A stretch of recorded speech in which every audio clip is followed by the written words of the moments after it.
Hello दोस्तों, मैं राधा कुमारी आप सभी का ऑनो जनरल स्टडी में स्वागत करती हूँ। दोस्तों, आज हम जो बिहार सीजीएल का प्रैक्टिस सेट देख रहे थे, तो इसका आज हमारा प्रैक्टिस सेट 11 है। और देखिए, इसके पहले 2 दिन छठ था, 30 और 31 को, जिसके कारण हम वीडियो नहीं डाल पाए। आज हमारा ये 11वां सेट है। इसके बाद और जो सेट बचेगा उसको खत्म करेंगे। चलिए स्टार्ट करते हैं। पहले के निम्नलिखित में से किस महासागर की तट रेखा की लंबाई सबसे अधिक है? देखिए, यह बहुत अच्छा क्वेश्चन है।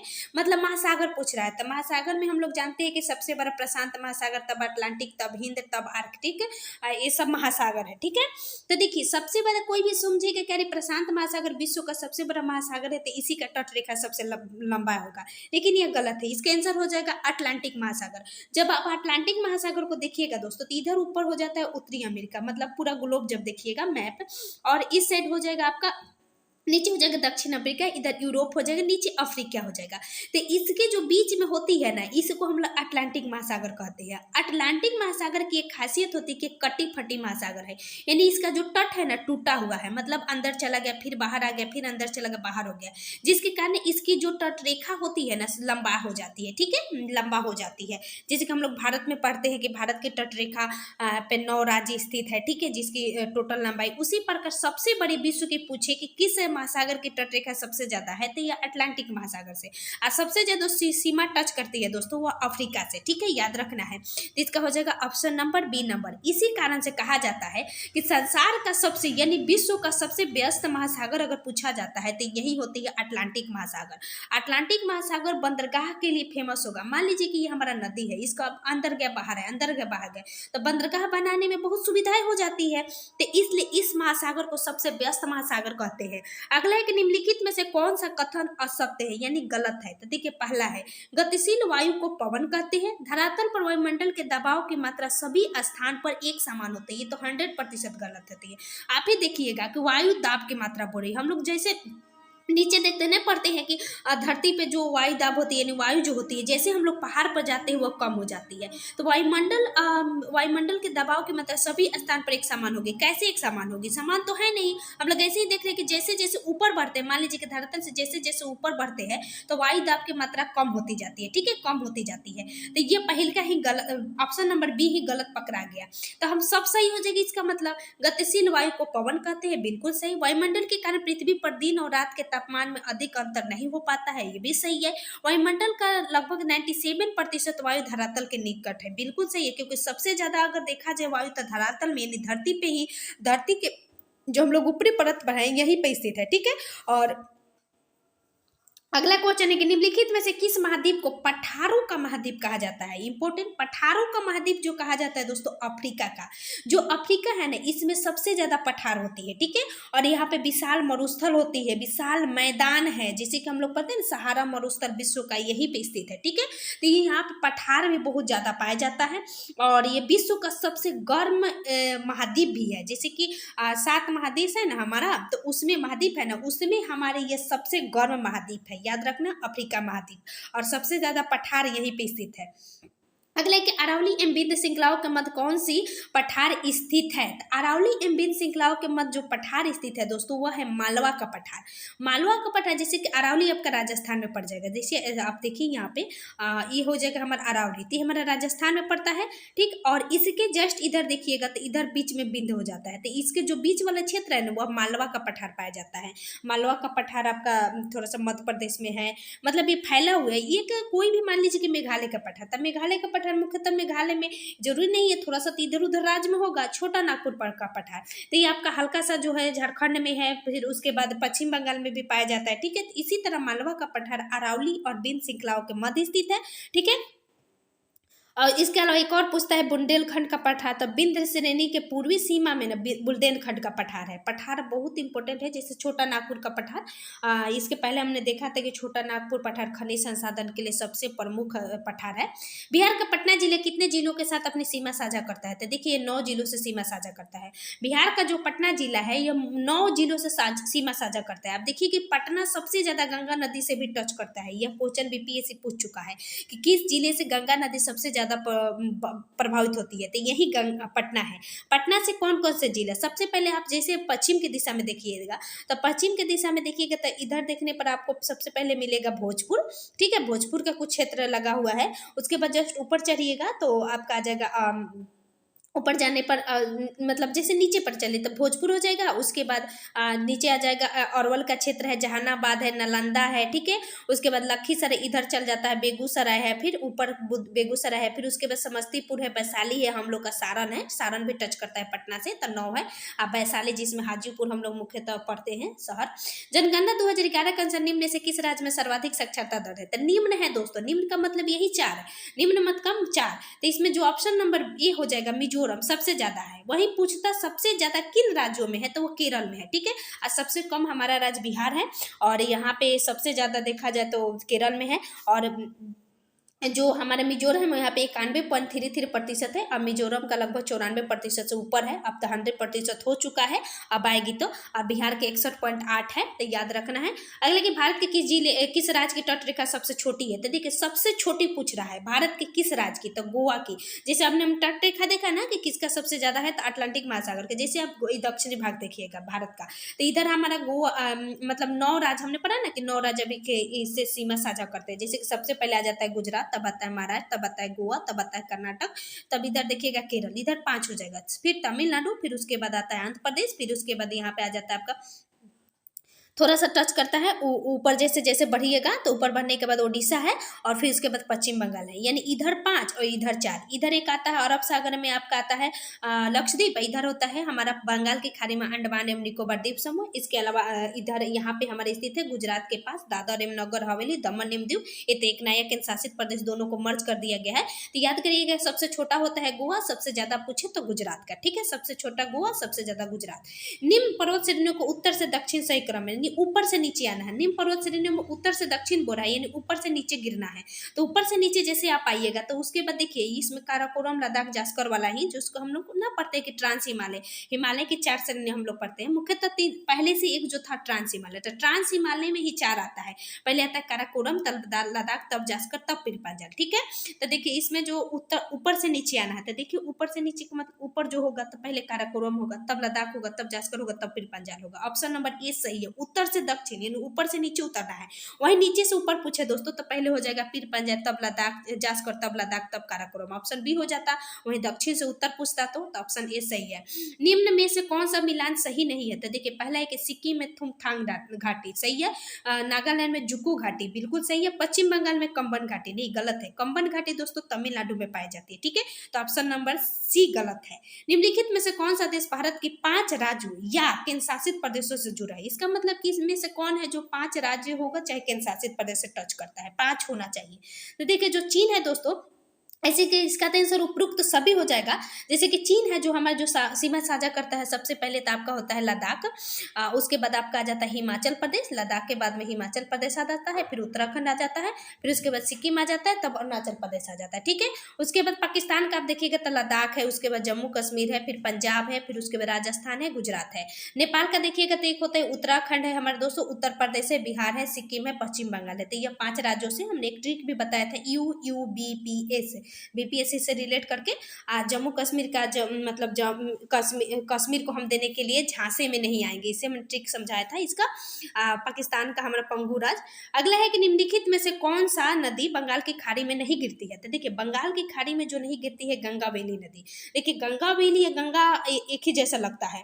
ठीक है, तो याद रखिए गंगा बेली नदी जो है दोस्तों यह कर्नाटक की नदी है, और यह अरब सागर में गिरती है। हमने देखा ना यह कर्नाटक है, उसके बाद केरल आता है नीचे तक। गंगा बेली नदी अरब सागर में इधर इस साइड गिरती है। ठीक है, तो यानी पश्चिम साइड गिरती है। और उसके बाद आपको याद रखना पेनार नदी, महानदी, ब्राह्मणी नदी। पेनार नदी तो ये आपका केरल का है, उसके बाद ब्राह्मणी नदी ओडिशा का है, ये सभी हमारा बंगाल की खाड़ी में गिरती है। ठीक, अरब सागर में गिरने वाले प्रमुख नदी जैसे कि साबरमती है, माही है, नर्मदा है, ताप्ती है, बहुत पूछता है, पेरियार है। ठीक है, उसके बाद गंगा बेली हमने देख लिया।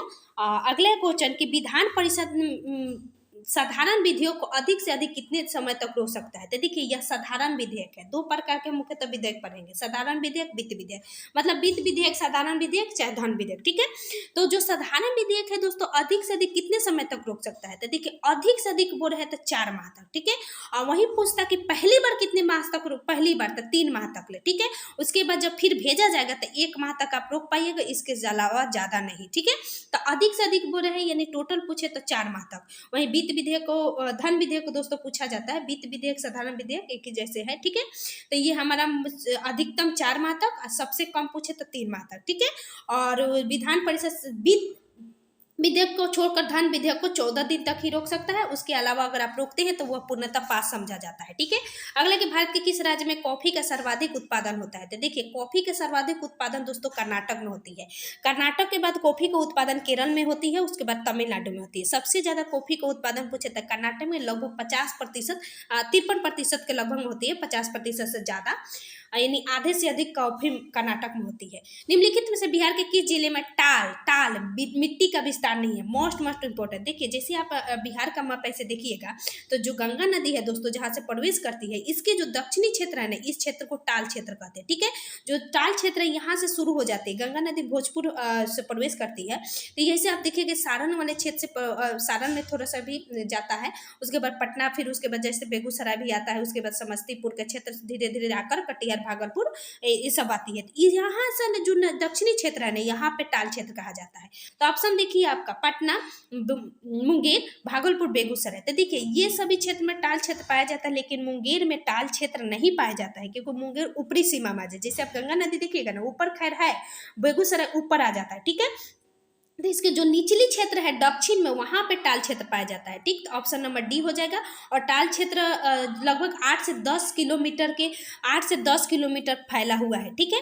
अगला है कि निम्न में से कौन सी जनजाति अरुणाचल हिमालय में नहीं पाई जाती है? तो देखिए अरुणाचल कहने का मतलब कि जो हिमालय का क्षेत्र है, अरुणाचल प्रदेश में जो है, वहां पे कौन सी जनजाति नहीं पाई जाती है? तो टोडा जनजाति मुख्यतः हम लोग पाते हैं ना कि टोडा जनजाति जो तमिलनाडु के क्षेत्र में, नीलगिरी के क्षेत्र में पाई जाती है। तो ये अरुणाचल हिमाचल में नहीं पाई जाती है। मुनपा होते हैं, डफला होती है, अबोर होती है। इसके अलावा हम लोग देखते हैं ना कि अबोर है, चाहे मीरी है, मिसमी है, नागा है, ये सभी पाई जाती है, ठीक है। तो याद रखना है टोडा हमारा दक्षिण में पाई जाती है। ऑप्शन नंबर डी गलत है।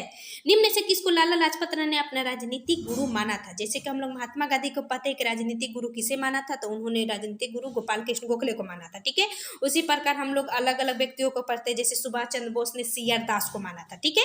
लेकिन लाला लाजपत राय जी जो माने थे वह मेंजिनी को माने थे। यह जो है इटली के है, यह इटली के क्रांतिकारी मेंजिनी के विचारधारा से प्रभावित होकर इन्होंने इनको अपना राजनीतिक गुरु माना।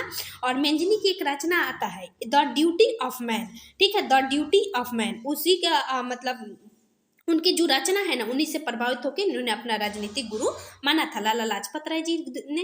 अगला कि किस तिथि को महारानी विक्टोरिया ने भारतीय प्रशासन को ब्रिटिश क्राउन के नियंत्रण में लेने की घोषणा की थी? मतलब की, बहुत इंपॉर्टेंट है, बहुत पूछता है। 1 नवंबर 1858 ईस्वी को। देखिए 1857 की क्रांति के समाप्ति के बाद, समझिए कि जब क्रांति अंतिम छोर पर था, तो मतलब 1 नवंबर 1858 ईस्वी को महारानी विक्टोरिया ने घोषणा किया कि ब्रिटिश क्राउन में इसका भारत का नियंत्रण, भारतीय प्रशासन का नियंत्रण आ जाएगा। इसको पूछता है कि कहां पर किसने पढ़कर सुनाया था? तो देखिए इस समय जो वायसराय थे वो आपका लॉर्ड कैनिंग थे, ठीक है। लॉर्ड कैनिंग के द्वारा इलाहाबाद में इसको पढ़कर बाकी सभी को सुनाया गया था, ठीक है, कि प्रशासन अब ब्रिटिश क्राउन के समक्ष जाने वाली है। तो याद रखना है। अगला है कि दिलवारा का जैन मंदिर कहाँ स्थित है? तो दिलवारा का जैन मंदिर जो दोस्तों माउंट आबू में, ठीक है। यह हिंदू और जैन के लिए प्रसिद्ध है, ऐसे मुख्यतः जैन मंदिर कहा जाता है। तो दिलवारा का जैन मंदिर माउंट आबू पर स्थित है। पूछता है कि राजस्थान के किस जिले में है? तो सिरोही जिले में स्थित है, ठीक है, याद रखना है। और जो माउंट आबू है यहाँ पे जो यहाँ के प्रसिद्ध जो जन तीर्थंकर थे ना, इनके लिए प्रसिद्ध है, ठीक है। अगले हमारे 1857 के विद्रोह का नेतृत्व बिहार में किसने किया? तो बिहार में मुख्यतः पूछ रहा था कुंवर सिंह, ठीक है। इनके बाद कुंवर सिंह की मृत्यु के बाद इनके भाई अमर सिंह ने इसका नेतृत्व संभाला, बाद में इनको भी गिरफ्तार कर लिया गया। तो 1857 के विद्रोह के बिहार में नेतृत्व कुंवर सिंह ने किया था। और कुंवर सिंह आरा के जगदीशपुर के से इन्होंने नेतृत्व किया था। वहीं बिहार के पटना जिला से दोस्तों पीर अली ने किया था। ठीक है, याद रखिएगा, पीर अली के द्वारा किया जाता। अब प्रथम बार बिहार में कहाँ से स्टार्ट हुआ था, तो यह दानापुर के जो सिपाही छावनी थे ना, वहाँ से वो लोग वहाँ से भागे और आरा के वीर कुंवर सिंह के पास जाकर और इस विद्रोह को एक क्रांतिकारी रूप दिए। ठीक है, तो इसका शुरुआत हुआ था दानापुर से। पूछता है डेट 27 अप्रैल 1857, 27 अप्रैल 1857। और उसके बाद एक और याद रखिएगा कि 26 अप्रैल 1858 ईस्वी को वीर कुंवर सिंह की मृत्यु हो गई थी। ठीक है, लेकिन इनके डेट को कहीं कहीं आपको मई में भी मिलेगा, 9 मई भी कहीं कहीं आपका देता है, अभी तक विवादित है, लेकिन हमने बता दिया कनेक्ट करके, हम भी पढ़े हैं 26 अप्रैल ही 1858 ईस्वी को इनका मृत्यु हो गया था। अगला कि शिवाजी के छत्रपति के रूप में औपचारिक राज्याभिषेक कहाँ हुआ था। देखिए, औपचारिक राज्याभिषेक पहली बार इन्होंने रायगढ़ में करवाया था। ठीक है, रायगढ़ में पूछता है कि कब, तो 6 जून 1674 ईस्वी में शिवाजी ने अपना राज्याभिषेक करवाया। जब इन्होंने औरंगजेब के दरबार से लौटकर आए ना, तो देखा कि एक शासक का क्या, एक बादशाह का क्या औहदा होता है, कितना सम्मान मिलता है, तब इन्होंने एक अपना राज्याभिषेक करवाया, समझिए रायगढ़ में। इससे पहले जब इन्होंने कार्यकाल संभाला तब से अभी तब तक इन्होंने अपना राज्याभिषेक नहीं करवाया था। ठीक है, तो याद रखना है रायगढ़ में। अगला है हमारे कि किसने सुझाव पर भारतीय को साइमन कमीशन से बाहर रखा गया था। देखिए, लॉर्ड इरविन, लॉर्ड इरविन के ही इस समय कार्यकाल चल रहा था। लॉर्ड इरविन के कार्यकाल 1926 से 31 तक है। ठीक है, ये 26 से 31 तक भारत का वायसराय थे।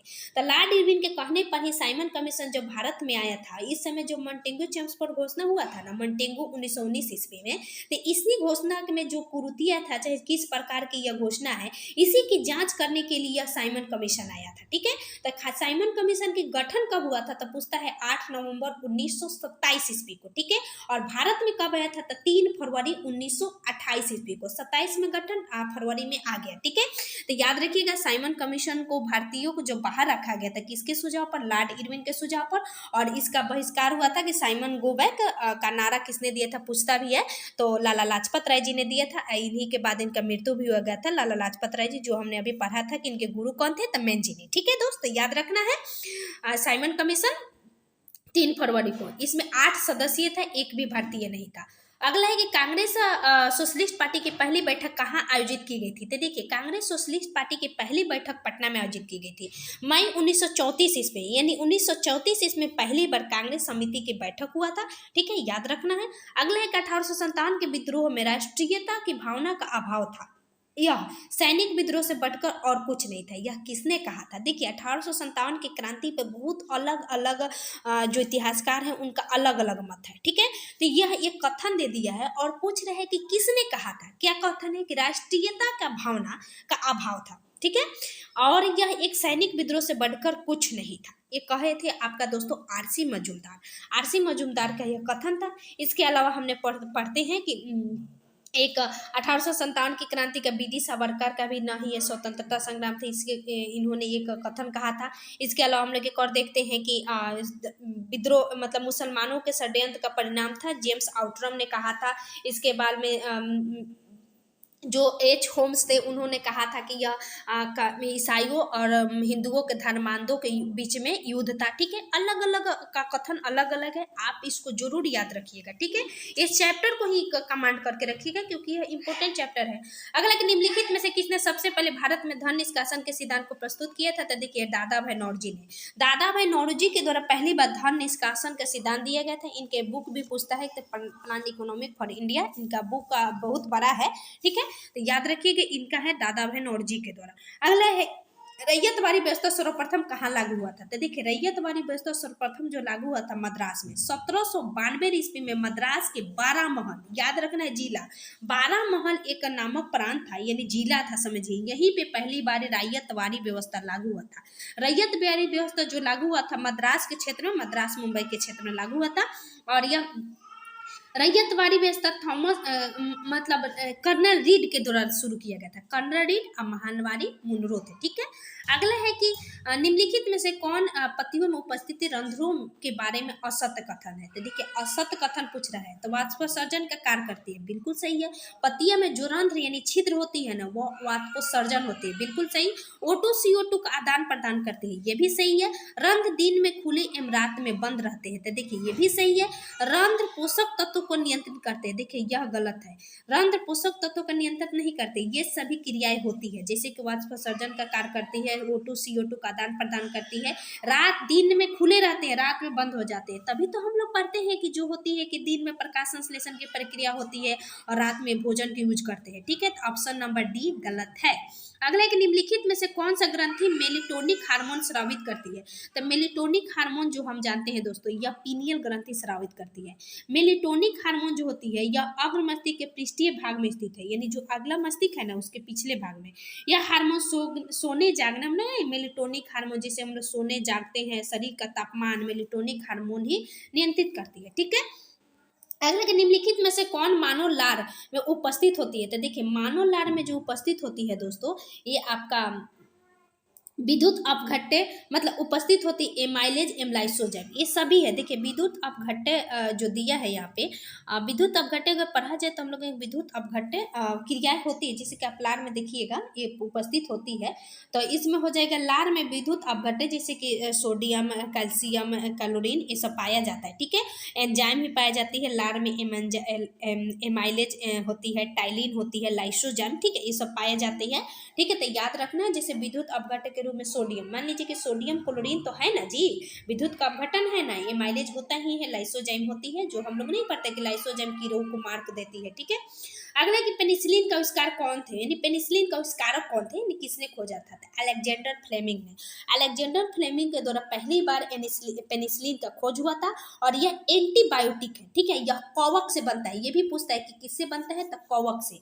अगला कि निम्नलिखित में से किस एक प्रकार के तरंगों का प्रयोग रात्रि दृष्टि उपकरण में किया जाता है? यानी रात्रि में मान लीजिए कि हम सड़क पे चल रहे हैं, अब हमको किसी चीज को देखना है, तो हम जो तरंग प्रयोग करेंगे ना वह अवरक्त तरंग का। यह क्या करता है ना, किसी चीज का तापमान बढ़ा देता है। अगर किसी मान लीजिए कि किसी चीज पर ऐसे डालें, तो डालने के बाद उसका तापमान बढ़ा देते हैं, उसकी चमक बढ़ा देती है, ताकि वो हमें अच्छी तरह से दिख सके। अगला की फोटोग्राफी, देखिए इसका खोज किसने किया था? तो विलियम हर्शल ने। ठीक है, हर्शल जी के द्वारा। अगला है कि फोटोग्राफी में उपयोगी तत्व है। तो देखिए फोटोग्राफी में जो उपयोग तत्व है सिल्वर ब्रोमाइड, सिल्वर ब्रोमाइड। वहीं कृत्रिम वर्षा में पूछता है दोस्तों, तो सिल्वर आयोडाइड, यानी वर्षा हम लोग कृत्रिम जो करवाते हैं ना सिल्वर आयोडाइड के कारण, और फोटोग्राफ में सिल्वर ब्रोमाइड होती है। अगला है कि एक बायोगैस संयंत्र में निम्न में से कौन सी प्रक्रियाएं होती है? तो देखिए बायोगैस में बहुत पूछता है, किन्वन प्रक्रिया। बायोगैस में किन्वन की प्रक्रिया, जैसे कि हम गोबर में बहुत अधिक मात्रा में ऊर्जा होती है, जो बायोगैस संयंत्र में किण्वन प्रक्रिया द्वारा निकाला जाता है। ठीक है, अगला कि पौधे नाइट्रोजन किस रूप में प्राप्त करते हैं? तो देखिए जो नाइट्रोजन प्राप्त करते हैं वह नाइट्रेट के रूप में प्राप्त करते हैं। इंपॉर्टेंट है, याद रखिएगा, नाइट्रेट के रूप में प्राप्त करते हैं पौधे भोजन नाइट्रोजन को। ठीक है, यानी नाइट्रेट के रूप में बदल देते हैं। अगला है हमारा, अगला क्वेश्चन है, निम्नलिखित में से कौन आंखों में प्रकाश की किरण की मात्रा को निर्धारित करता है? यानी कहने का मतलब प्रकाश की किरण की मात्रा को कौन निर्धारित करती है? तो दोस्तों यह पुपिल होती है। ठीक है, यानी पुपिल प्रकाश की किरण की मात्रा को निर्धारित करती है। आइरिस प्रकाश की तीव्रता को निर्धारित करती है। देखिए प्रकाश की मात्रा को निर्धारित करती है पुपिल, ठीक है, और जो प्रकाश की तीव्रता को निर्धारित करती है वो आइरिस करती है। ठीक है, जो एक कॉर्निया का खास गुण होती है कि जो उभरा हुआ आगे वो जो बाहरी परत होती है ना, यानी जो पारदर्शी बाहरी आवरण उभरा हुआ जो होती है आंख का, वो कॉर्निया होती है। जो कि आदमी मर जाता है तो इसी को दान किया जाता है। ये कहा जाता है कि 48 से 24 से 48 घंटा तक जिंदा रहता है आंख। ठीक है, आदमी के मरने के बाद भी। हाइड्रोजनीकरण की प्रक्रिया किस उत्प्रेरक के रूप में किया जाता है? तो देखिए हाइड्रोजनीकरण की प्रक्रिया में निकेल का प्रयोग किया जाता है। ठीक है, निकेल का। अगले, निम्नलिखित में से कौन हाइड्रोजन का समस्थानिक है? तो हाइड्रोजन के समस्थानिक 3 होती है, प्रोटियम, ड्यूटेरियम, ट्राइटियम। जो हमारा ट्राइटियम होते हैं ना दोस्तों, यह रेडियो एक्टिव समस्थानिक हाइड्रोजन का। ठीक है, तो प्रोटियम, ड्यूटेरियम, ट्राइटियम तीनों है। अगला, एक निम्नलिखित में से किसका प्रयोग मंदक के रूप में किया जाता है? तो मंदक का प्रयोग होता है कि जब मान लीजिए कि कोई रिएक्टर चल रहा है, तो रिएक्टर में मंदक का प्रयोग जब किया जाता है, यानी न्यूट्रॉन की गति को कम किया जाता है उसमें, तो जो हम लोग प्रयोग में लाते हैं वो होती है ग्रेफाइट। ठीक है, ग्रेफाइट और भारी जल का प्रयोग मंदक के रूप में किया जाता है। याद रखिएगा, ग्रेफाइट एवं भारी जल का। उसके बाद नियंत्रण क्षण में पूछता है दोस्तों, तो कैडमियम एवं बोरोन का क्षण। ठीक है, याद रखिएगा, नियंत्रित करने के लिए यह मंदक के रूप में किया जाता है ग्रेफाइट एवं भारी जल, और नियंत्रण करना है अगर उसको जितना चल रहा है उसको हम चाहें कि नियंत्रित करें, तो उसको होती है कैडमियम एवं बोरोन का क्षण। ठीक है, अगले कि किसी परमाणु के बाह्यतम कक्ष में इलेक्ट्रॉन को प्राप्त के लिए जितनी ऊर्जा की आवश्यकता होती है वो उसे कहते हैं। तो जितनी ऊर्जा के, देखिए मान लीजिए कि कह रहा है क्या, बाह्यतम कक्ष में इलेक्ट्रॉन को प्राप्त करने के, मान लीजिए कि ये बाह्यतम कक्ष है हमारा, बाह्यतम कक्ष में हमारे इलेक्ट्रॉन चक्कर लगा रहा है, तो इसको प्राप्त करने के लिए इलेक्ट्रॉन को अगर हम कहीं से लेते हैं तो जो लेने के लिए जो ऊर्जा होती है ना उसको हम लोग आयनीकरण ऊर्जा कहते हैं। याद रखिए, मान लीजिए कि हमारा क्लोरीन है, क्लोरीन हमारा होती है 7 बाहर घूमता है, तो हमको अस्थायी करने के लिए एक लेंगे ना, तो जो लेंगे ना जो उसमें ऊर्जा लगती है उसको हम आयनीकरण ऊर्जा कहते हैं। अगला कि निम्न में से कौन एल्केन का सूत्र है, तो देखिए 4 पूछता है, 3 मुख्यतः पूछता है, एल्केन, एल्कीन, एल्काइन। तो एल्केन का जो सूत्र होती है दोस्तों, इसमें होती है CnH2n+2, ठीक है, एल्केन का CnH2n+2। एल्कीन का होता है, देखिए एल्केन ग्रुप का है जिसमें मीथेन, इथेन, प्रोपेन, ब्यूटेन जो हम लोग पढ़ते हैं, alkane group methane, ethane, propane, butane, ठीक है। और जो एल्कीन होती है ना, एल्कीन उसमें होती है CnH2n, ठीक है। और जो हमारे होती है दोस्तों एल्काइन, उसमें होती है CnH2n-2, ठीक है, CnH2n-1 होती है, ठीक है, याद रखना है। और एल्काइन में CnH2n-2 होती है, और CnH2n+1 में जो होती है कोई चीज़, जैसे कि अल्कोहल हम लोग देखते हैं कि आके जुड़ती है, तो उसमें आकर जुड़ती है, ठीक है, CnH2n+1 में। तो पहले होती है एल्कीन, एल्केन, सॉरी दोस्त, एल्केन, एल्कीन, एल्काइन। तो एल्केन का सूत्र होते CnH2n+2, एल्कीन का होते CnH2n, और एल्काइन का होते CnH2n-2। जैसे कि हम लोग पढ़ेंगे मीथेन को तो मिथाइन, और जैसे कि यहाँ पर पढ़ रहे थे एथीन, ठीक है, जैसे एल्कीन वाला बन जाएगा। अगला है कि आयोडीन की कमी से निम्नलिखित में से कौन सा रोग होती है, तो सीधी सी बात है घेंगा रोग। घेंगा रोग जो थायरॉक्सिन हार्मोन होती है, यानी थायराइड जो हार्मोन होती है, थायराइड हार्मोन के उत्पादन के लिए थायरॉक्सिन नामक आयोडीन नामक एक तत्व का प्रयोग किया जाता है, और इसकी कमी अगर हो जाती है तो घेंघा रोग हो जाता है। अगला है कि स्त्रियों में रजोनिवृत्ति के पश्चात निम्न में से किस हार्मोन का उत्पादन समाप्त होती है, यानी जो मासिक धर्म कहा जाता है, यानी रजोनिवृत्ति, इसके द्वारा जो होती है समाप्त होती है ना दोस्तों, प्रोजेस्टेरोन हार्मोन। प्रोजेस्टेरोन हार्मोन इसकी समाप्त हो जाती है। महिलाओं में आप दो हार्मोन मुख्यतः पढ़ेंगे, एक प्रोजेस्टेरोन, एक एस्ट्रोजन, ठीक है। तो प्रोजेस्टेरोन एवं एस्ट्रोजन, जैसे जब अंडाशय तो एस्ट्रोजन एवं प्रोजेस्टेरोन का उत्पादन बंद कर दिया जाता है, ठीक है, तो मासिक चक्र इसका समाप्त हो जाता है, ठीक है। इसका उम्र भी पूछता है लगभग 45 वर्ष। अगला है कि प्रकाश संश्लेषण हेतु सर्वाधिक क्रियाशील प्रकाश है, तो देखिए प्रकाश संश्लेषण के द्वारा जो सर्वाधिक क्रियाशील प्रकाश है वह लाल प्रकाश है, ठीक है।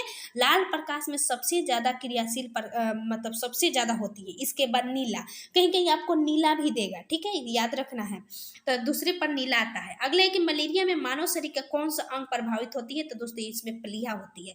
मलेरिया बीमारी हो जाने के कारण प्लीहा एक तिल्ली को ही प्रभावित करती है, जिसके कारण हमारे बॉडी में खून ही नहीं बन पाता है। हम लोग पढ़ते हैं ना कि प्लीहा में प्लीहा जो है तिल्ली होती है, उसमें खून का निर्माण होती है। तो मलेरिया में प्लाज्मोडियम नामक एक परजीवी होती है, मतलब प्रोटोजोआ होती है, जिसके कारण हम लोग को मलेरिया मतलब बीमारी होती है। जो पूछता है कि इसमें कौन सा प्रोटोजोआ होती है, तो प्लाज्मोडियम, प्लाज्मोडियम। और मच्छर कौन सा होते हैं, तो मादा एनाफिलीज, ठीक है, मादा एनाफिलीज, याद रखिएगा। और वही फलेरिया में पूछता है तो मादा क्यूलेक्स, ठीक। अगला है कि निकट दृष्टि दोष वाला व्यक्ति देख सकता है, तो देखिए निकट दृष्टि दोष, निकट दृष्टि दोष, जो दोष होती है ना उसी को आदमी साफ साफ देखता है। तो निकट दृष्टि दोष में नजदीक स्थित वस्तु को आदमी स्पष्ट रूप से देख सकता है, दूर स्थित वस्तु को स्पष्ट रूप से नहीं देखता है। तो ऑप्शन नंबर ए होगा। निकट दृष्टि दोष को दूर करने के लिए अवतल लेंस का प्रयोग किया जाता है दोस्तों।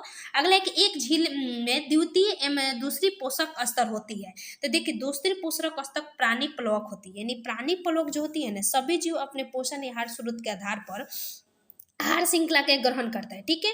तो जिसमें द्वितीय पोषक होती है ना, जिसमें ये होती है आपका, जैसे कि हम लोग नहीं पता है कि प्राथमिक पोषक स्तर शाकाहारी होती है, द्वितीय पोषण स्तर दूसरे पोषण स्तर मांसाहारी, ठीक है, और द्वितीय उपभोक्ता होती है, तीसरे पोषण स्तर से संबंधित होती है, जैसे हम लोग पढ़ते हैं कि शाकाहारी, मांसाहारी, ये सब। तो ये पूछ रहा है कि द्वितीय पोषण स्तर तब प्राणी प्लवक, ठीक है, जो प्राणी को खाता है ना वो होती है, ठीक है। तो ऑप्शन नंबर हो जाएगा बी। अगला है कि गेंडा संरक्षण परियोजना कब आए थे, पूछते हैं हमेशा कि हाथी संरक्षण 1992 में, गेंडा संरक्षण 87 में, ठीक है। तो याद रखिए लाल पांडा 1996 पूछता है हमेशा, जैसे कि हम लोग बाघ परियोजना 1973 पढ़ते हैं ना, बाघ परियोजना 1973।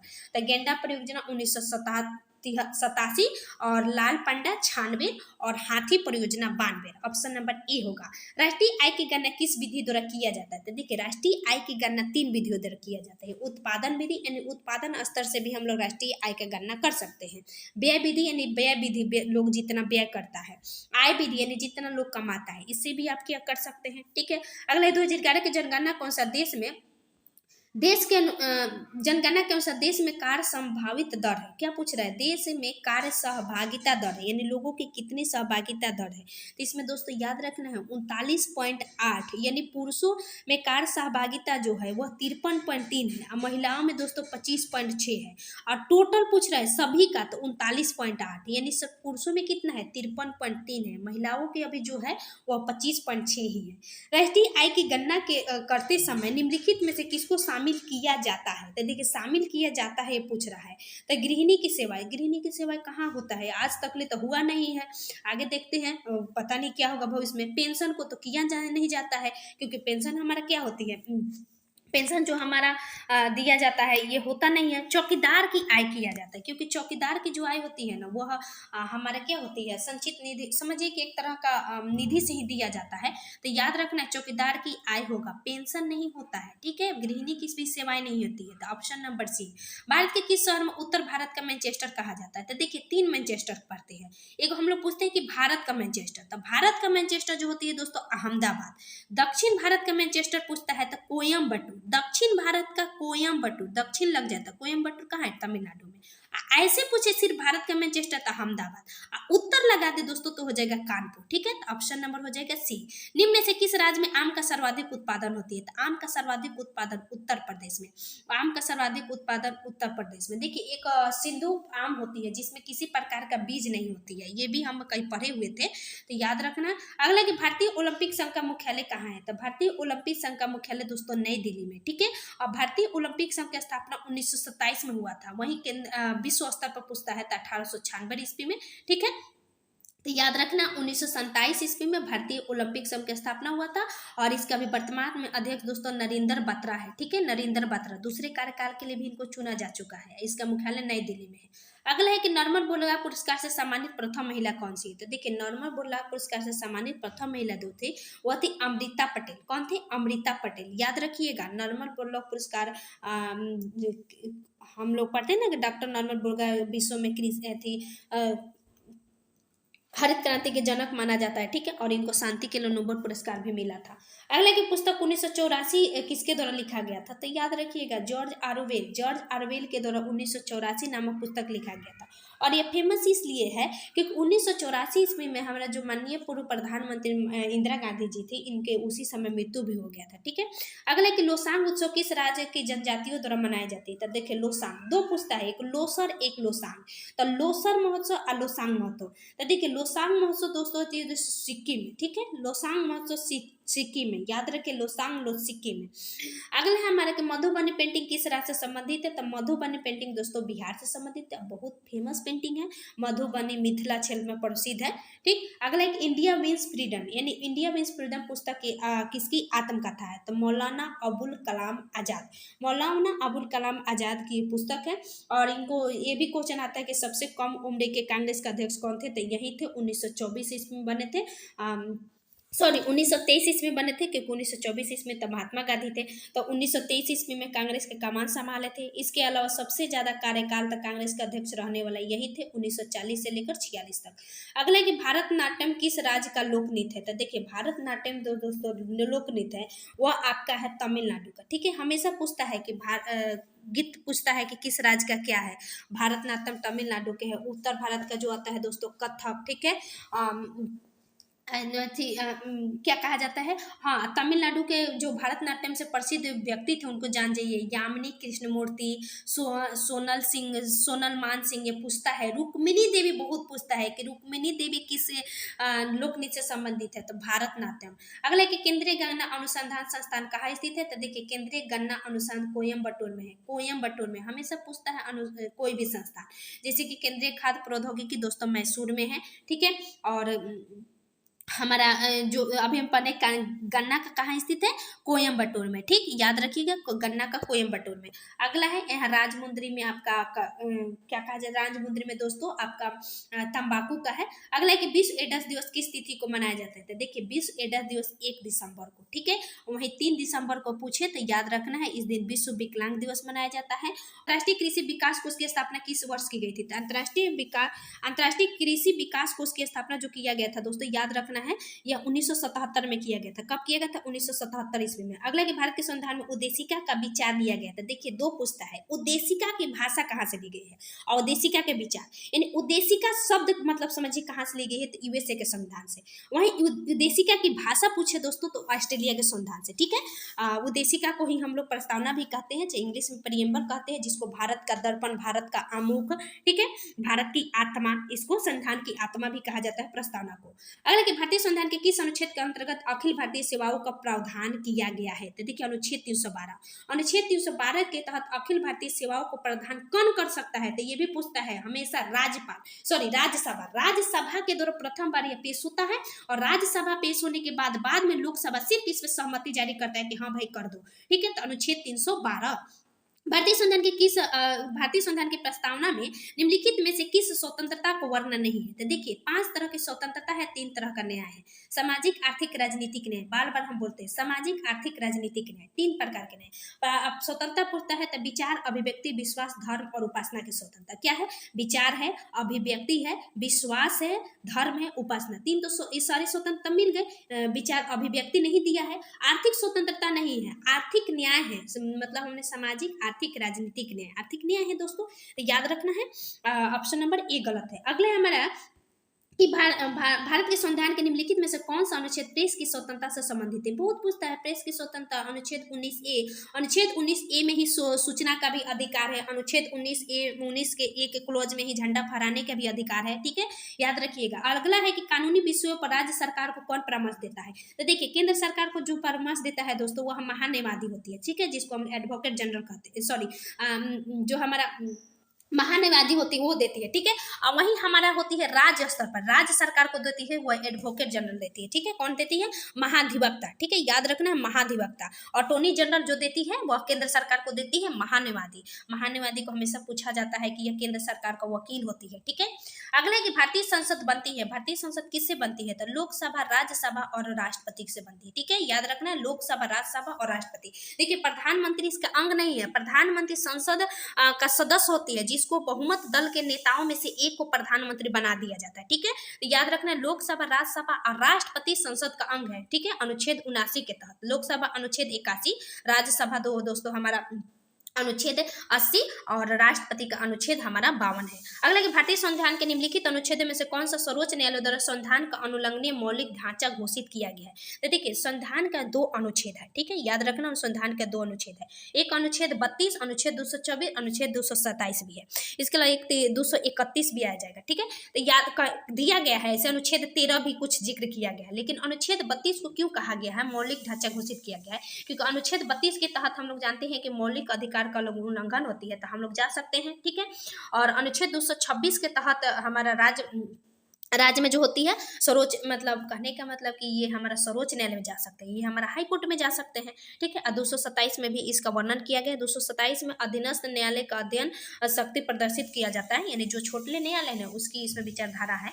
अगला है कि किस राज्य में विधान परिषद की स्थापना एवं समाप्ति का प्रावधान है, भारतीय संविधान बोल रहे हैं कि किसी भी राज्य में अगर विधान परिषद है तो उसकी स्थापना एवं समाप्ति के प्रावधान किस अनुच्छेद में है, तो देखिए अनुच्छेद 169 में। अनुच्छेद 169 के तहत ही हमारा जो संसद है उसके द्वारा विधानसभा की स्थापना समाप्ति का प्रावधान दिया गया है, ठीक है। अभी हमारा वर्तमान में 6 राज्यों में है, जैसे कि बिहार है, उत्तर प्रदेश है, महाराष्ट्र है, आंध्र प्रदेश है, कर्नाटक है, तेलंगाना भी है। अगला कि सहकारी आयोग की सिफारिश संबंधित है, तो देखिए सहकारी आयोग की सिफारिश जो संबंधित है दोस्तों केंद्र राज्य की पारस्परिक संबंधों से 1983 ईस्वी में इसकी गठन हुआ था, और यह बहुत इंपॉर्टेंट है, यह अपना रिपोर्ट 1988 ईस्वी में पेश किया था, ठीक है, सहकारी आयोग। दोस्त अच्छा लगे तो प्लीज वीडियो को जरूर शेयर कीजिएगा। Thank you so much।